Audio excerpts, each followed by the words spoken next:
New York City, the year 2009. The air conditioning hums inside a private suite at the Four Seasons Hotel in Manhattan. The chief executive officer of Goldman Sachs sits across from the Prime Minister of Malaysia. But the most important person in the room has no official title. His name is Joe Low. He is a 20-something shadow advisor. This is the absolute paradox of modern high finance. Down the street at Goldman headquarters, the internal business intelligence group has already rejected Joe Low as a private wealth client. They flagged his unexplained wealth and his proximity to politically exposed politicians. They stamped his file with massive red flags. Yet, here he is, coordinating a sit-down with the most powerful banker on Wall Street. Why? Because the post-crash margins in America are shrinking, and Asia is the new frontier. Joe Low is holding the keys to a newly formed sovereign wealth fund called One Malaysia Development Berhad, or 1MDB. The bank desperately wants the business. The compliance department says no. The revenue department says yes. Guess who wins? We are still in the year 2009. The problem for Goldman Sachs bankers Tim Leissner and Roger Ng is simple. They want to underwrite massive deals for the Malaysian government. But Joe Low is the gatekeeper. And Joe Low is radioactive to the compliance officers. So, the bankers construct a firewall of plausible deniability. Imagine the conversation in the executive dining room. The senior banker says, "We cannot open an account for this guy." The junior banker replies, "We do not need to. We just make him a fixer. He is not the client. The Malaysian government is the client. Joe Low just sits in the room and makes the introductions." By shifting his label from client to advisor, they bypass the strict know your customer regulations. They create a loophole that will eventually funnel $4.5 billion out of the public treasury. If you want to understand how the plumbing of the global financial system actually works, and join the few who see the real mechanics of Wall Street, hit the subscribe button right now. The mechanical reality of international money laundering is completely misunderstood. It does not involve ski masks, getaway cars, or armed men vaulting over telecounters. It does not involve duffel bags of physical cash on speedboats. It is executed using private placement memorandums, bespoke bond yields, and offshore shell companies. To steal billions from a state treasury, you cannot just wire the money out. There are domestic watchdogs and political rivals. Instead, you raise debt on the international open markets in the name of the state, and then siphon the proceeds before they ever reach the infrastructure projects they were intended for. But international mutual funds and pension managers do not just hand over billions of dollars to a newly formed political fund in Southeast Asia. They require a guarantor. They require the unimpeachable stamp of institutional legitimacy. Joe Low knew he needed a massive Wall Street bank to endorse the debt. Goldman Sachs provided that legitimacy, willfully blinding themselves to the reality of the structure. By the year 2012, the stage is set. Tim Leissner is the star rainmaker for Southeast Asia. He has secured the relationship. Now they need to execute the extraction. The target is $1.75 billion. The cover story is that the Malaysian government needs this capital to purchase a domestic energy company. It sounds like a perfectly standard sovereign infrastructure play. But the numbers do not add up. A normal state-backed bond issuance carries a microscopic fee, typically below 1%. Goldman Sachs is preparing to charge astronomical, unprecedented fees that will ultimately total over $600 million across 3 separate deals. How do you hide a fee that large from your own internal firm-wide risk committees? You cannot just write an invoice for $600 million. You have to manufacture a crisis, take on the risk yourself, and charge a premium for your bravery. The blueprint for the greatest heist in modern banking is officially drafted. Kuala Lumpur, May of the year 2012. The humidity is suffocating outside the glass towers of the financial district. Inside, the documents for Project Magnolia are being finalized. 1MDB is officially attempting to raise $1.75 billion. This is not a public offering. This is a private placement, operating entirely in the shadows. The paperwork is thick, filled with dense legal jargon designed to exhaust anyone trying to audit it. Joe Low is not officially on the documents, but his fingerprints are on every single page. He is managing the communication between the Malaysian officials, the Abu Dhabi Sovereign Wealth Fund, and the Goldman Sachs bankers. The capital is meant to acquire Tanjong Energy, a legitimate asset. But the pricing of the debt is completely irrational. The bonds carry an interest rate of nearly 6%. Why would a state-backed entity, which should have a nearly risk-free credit profile, borrow money at junk bond yields? Because the high yield is the bait required to distract investors from the missing underlying logic. The structuring of Project Magnolia requires a massive illusion of security. The Goldman Sachs dealmakers are sitting in a conference room looking at the numbers. The compliance officer asks, why would anyone buy bonds from a brand new, unproven Malaysian state fund? The dealmaker responds, they will not on their own. We need a co-signer with a AAA rating. We need the International Petroleum Investment Company, a sovereign wealth fund of Abu Dhabi, to guarantee the debt. The compliance officer frowns and asks, why would Abu Dhabi take on $1.75 billion of Malaysian risk? The dealmaker smiles. Because we are going to pay them for the privilege. We will write a massive credit enhancement fee into the contract. It looks like a standard options agreement, a complex derivative meant to hedge risk. But in reality, it is a backdoor payoff. It is a legalized bribe wrapped in a financial derivative. The paperwork looks immaculate. The guarantee is secured. The institutional investors see the Abu Dhabi stamp of approval and line up. Once the debt is sold and the money is raised, the real magic trick begins. The laundering process relies on the Achilles heel of the global correspondent banking system, look-alike shell companies. The legitimate Abu Dhabi fund has a subsidiary named Arba Investments PJS. Joe Low sets up a completely fake offshore shell company in the British Virgin Islands called Arba Investments PJS Limited. Notice the word limited at the end. That tiny suffix is the entire mechanism of the fraud. When compliance officers at Swiss correspondent banks see a massive wire transfer routing to Arba, they check their system, recognize the name of the legitimate Middle Eastern fund, and approve the transaction. They do not realize the account actually belongs to a mailbox in the Caribbean, controlled by Joe Low. This is how you trick the SWIFT system. You do not hack the servers, you just register a domain name that sounds like the actual institution. It is corporate identity theft orchestrated at the sovereign wealth level. The trap is set and the switch is flipped. Almost immediately upon the $1.75 billion being raised by Goldman Sachs, a massive chunk of the capital is diverted. $577 million is wired directly to the fake Arba shell company in the British Virgin Islands. Over $500 million vanishes in a matter of seconds. It bounces from the Caribbean to a dizzying array of Swiss bank accounts, eventually funneling into the pockets of corrupt officials, Joe Low, and Tim Leissner himself. The sheer velocity of the theft is staggering. And yet, the compliance alarms at Goldman Sachs remain entirely silent. Why? Because the bankers are not monitoring the outbound wires. They claim their job ended the second the capital was delivered to the 1MDB treasury. Plausible deniability holds firm. But Project Magnolia was just a test run. They know the mechanism works. The vault is open. And 5 months later, they are coming back for more. London, October of the year 2012. The skies over Canary Wharf are grey, but inside the European headquarters of Goldman Sachs, the mood is euphoric.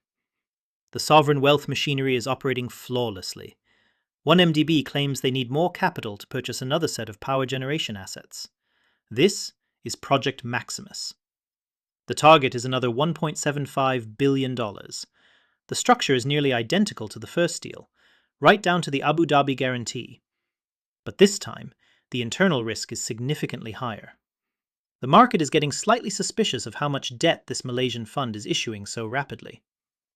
To ensure the deal does not collapse, Goldman Sachs does not rely on a traditional open market syndication. They use a highly aggressive financial maneuver known as a bought deal. This is where the bank stops acting merely as an advisor and steps into the ring as the primary buyer. The capital commitment required is massive, but the rewards are beyond anything seen in traditional investment banking. The mechanics of a bought deal are heavily debated in the risk committee. The internal auditor asks the Southeast Asian desk, "Why are we buying $1.75 billion of this debt directly onto our own balance sheet? If we cannot sell these bonds to clients, we are going to take a catastrophic loss." The Goldman partner smiles and says, "That is exactly the point. We are taking on enormous principal risk. We are providing speed and discretion to the client." The auditor says, "The Malaysian government has a sovereign guarantee. They do not need speed. They need a fair market rate." The partner shakes his head. They demanded a bought deal. Because we are taking on the risk of holding this debt, we are completely justified in charging a massive, non-standard premium. We manufacture the risk internally, which gives us the perfect excuse to extract hundreds of millions of dollars in fees. It is the ultimate rationalization. Create a fake corporate emergency, solve it with the bank's own balance sheet, and charge a fortune. Here is the exact accounting trick that shielded the heist from internal watchdogs. In a standard public offering, the bank charges a fee of around 1%. That fee is booked as advisory revenue. It is highly visible and highly regulated. But in a private placement bought deal, Goldman Sachs physically buys the bond from 1MDB at a severe discount. Let us say they buy a bond worth $100 for $90. The next day, Goldman turns around and sells that same bond to an institutional client for $99. The bank pockets the $9 difference. This is not booked as an advisory fee. It is booked as a trading profit. By classifying the transaction as a proprietary trade, they bury the massive profit margin deep inside the fixed income and trading revenue ledgers. This is known internally as the bespoke defense. It is an accounting maneuver designed specifically to obfuscate the true nature of the fee extraction. The risk committee only sees trading revenue. They do not see an absurd 9% commission. Project Maximus executes flawlessly. Another $1.75 billion is raised, and, just like clockwork, the laundromat activates. This time, roughly $790 million is instantly siphoned off, sent directly to the exact same British Virgin Islands shell company. The money is then heavily layered through offshore trusts in the Seychelles and Curaçao, entirely breaking the chain of custody. It flows into luxury real estate in New York, funds the production of Hollywood movies, and pays off politicians. Between Magnolia and Maximus, Goldman Sachs has raised $3.5 billion and charged roughly $300 million in fees. The bank is celebrating. Tim Leissner is untouchable. But greed always outpaces caution. They have drained the easy money. Now, they are about to execute the final, most brazen phase of the operation, Project Catalyze. They are going to ask the markets for $3 billion at once. But this time, there is no underlying asset. There is no power plant to buy. And the sheer size of the lie is going to trigger the alarms. Singapore, March of the year 2013. Inside the sleek, climate-controlled offices overlooking Marina Bay, the Goldman Sachs team is scrambling. Project Catalyze is unprecedented. 1MDB claims it needs an immediate $3 billion to fund a joint venture to develop a financial centre in Kuala Lumpur. But the prospectus is incredibly vague. There are no detailed architectural plans, no specific asset acquisitions, just empty corporate jargon. Furthermore, a $3 billion bought deal is so massive that it threatens to trigger the highest internal capital limits at Goldman Sachs headquarters. To push this through, the bankers have to bypass multiple layers of the Business Standards Committee. They have to actively lie to their superiors about Jolo's involvement. The air in the room is tense. The junior analysts see the gaps in the paperwork. The numbers are entirely fabricated. But the momentum of the fees is a runaway train. When a single transaction promises to deliver another $300 million in revenue to the firm, asking questions becomes a career-ending move. The firm-wide risk committee is finally pushing back. The committee chairman in New York looks at the prospectus on his monitor. He calls the regional director in Asia. The chairman frowns and asks, "What exactly are they buying with this $3 billion? The use of funds section is entirely blank." The regional director shrugs and says, "It is for general corporate purposes. They are developing a financial district." The chairman says, "You cannot raise $3 billion at a near 6% yield for general corporate purposes. This makes no economic sense." The regional director replies, "The Malaysian government is fully backing it, and our fee on this single deal is over $250 million. Are we really going to walk away from $250 million and let a rival bank take the mandate?" The chairman goes silent. The allure of the fee overrides every basic principle of institutional risk management. The committee stamps the approval. The compliance barrier completely collapses under the weight of the commission. When you are stealing $1.2 billion in a single afternoon, you cannot use a major Tier 1 commercial bank. Giant institutions have automated anti-money laundering algorithms. If $1.2 billion suddenly hits an account with no operational history, the software freezes the funds automatically. Jolo understands this mechanism perfectly. So, he targets boutique, hungry private banks. He uses Falcon Private Bank in Singapore. These smaller institutions are desperate to increase their assets under management.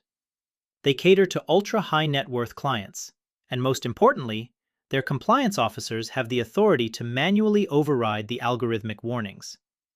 The money flows from Goldman Sachs into 1MDB, and instantly, $1.2 billion is wired to a shell entity called Tenor Finance Corporation, held at Falcon Private Bank. The compliance software screams. The automated alerts flash red. But a human compliance officer at the boutique bank, incentivized by the massive deposit, clicks override. The funds clear.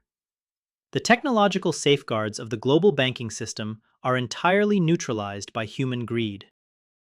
From the Tanere Finance account, the money is fully liberated. But Jolo makes his first fatal miscalculation.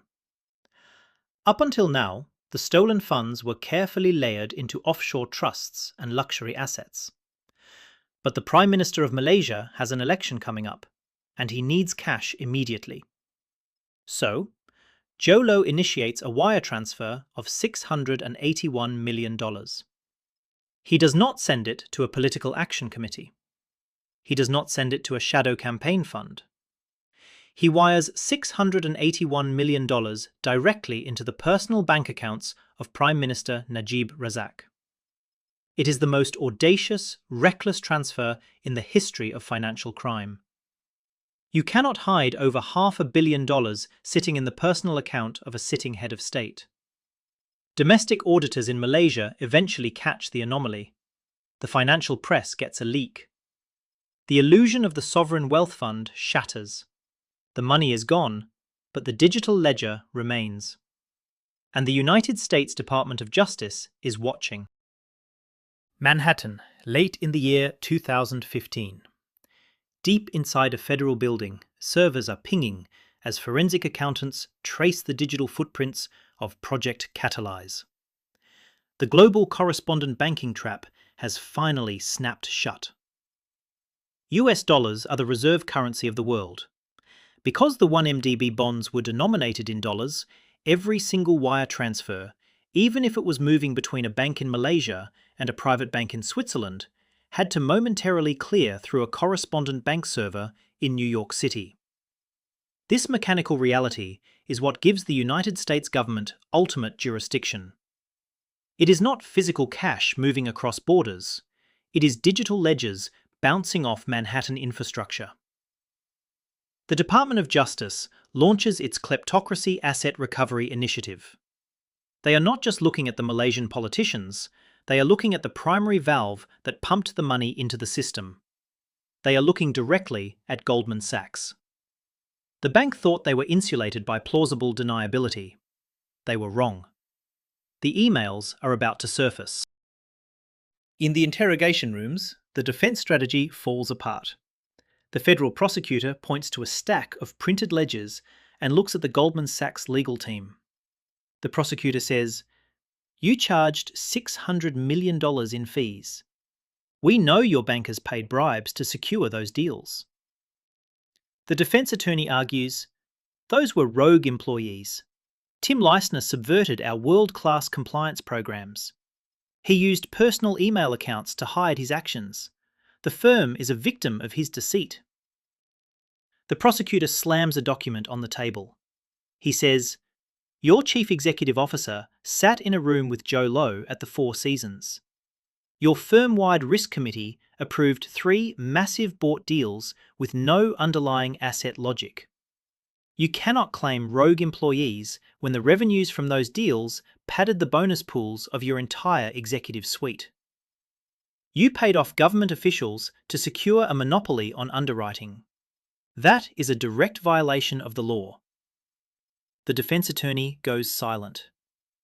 The rogue employee defense cannot survive the math of the balance sheet. The legal crux of the prosecution centers entirely on the Foreign Corrupt Practices Act, or the FCPA. Enacted in the 1970s, the FCPA makes it a federal crime for any entity operating in the United States to pay bribes to foreign officials to obtain business. Tim Leissner and Roger Ng did not just look the other way while Joe Low stole from the Treasury. They actively participated in a bribery ring. They used the stolen bond proceeds to pay millions of dollars in kickbacks to Malaysian and Abu Dhabi officials. This guaranteed that Goldman Sachs would remain the sole, undisputed underwriter for every 1MDB deal. Furthermore, the FBI recovered communications proving that Leissner and Joe Low coordinated these bribes using personal email addresses to evade Goldman's internal server monitoring. The bribes were not a side effect of the deal. They were a mathematical necessity built into the financial structuring of the bond pricing. The FCPA violation is clear, undeniable, and systemic. The DOJ prepares an indictment that threatens the very charter of the bank. The House of Cards officially collapses when 1MDB misses a massive debt interest payment. The sovereign wealth fund is entirely hollowed out. Investigative journalists from the Wall Street Journal publish the exact routing numbers showing the $681 million landing in the Prime Minister's account. The Malaysian public takes to the streets. The government is voted out of power in a historic election. Najib Razak is arrested. Tim Leissner quietly pleads guilty, forfeits $43 million, and turns state's evidence. Roger Ng is arrested and faces trial in Brooklyn. Joe Low vanishes, becoming an international fugitive hiding behind state protection in Asia. But the ultimate target remains the Wall Street behemoth that funded the entire operation. The DOJ is threatening to indict Goldman Sachs at the corporate parent level. An indictment of that magnitude could trigger a mass exodus of institutional clients and effectively destroy the bank. The executives have to negotiate the largest corporate penalty in the history of financial corruption. The final bill is coming due. Brooklyn Federal Court, the year 2022. The fluorescent lights reflect off the polished wood of the defense tables. Roger Ng sits quietly, waiting for the jury to return. Tim Leissner has already testified against him, detailing exactly how the bribes were paid and how the compliance committees were deceived. The jury returns a guilty verdict. Roger Ng is sentenced to 10 years in federal prison. But the man sitting in the courtroom is just a symptom of the disease. Across the river in Manhattan, the corporate parent company is finalizing its global settlement.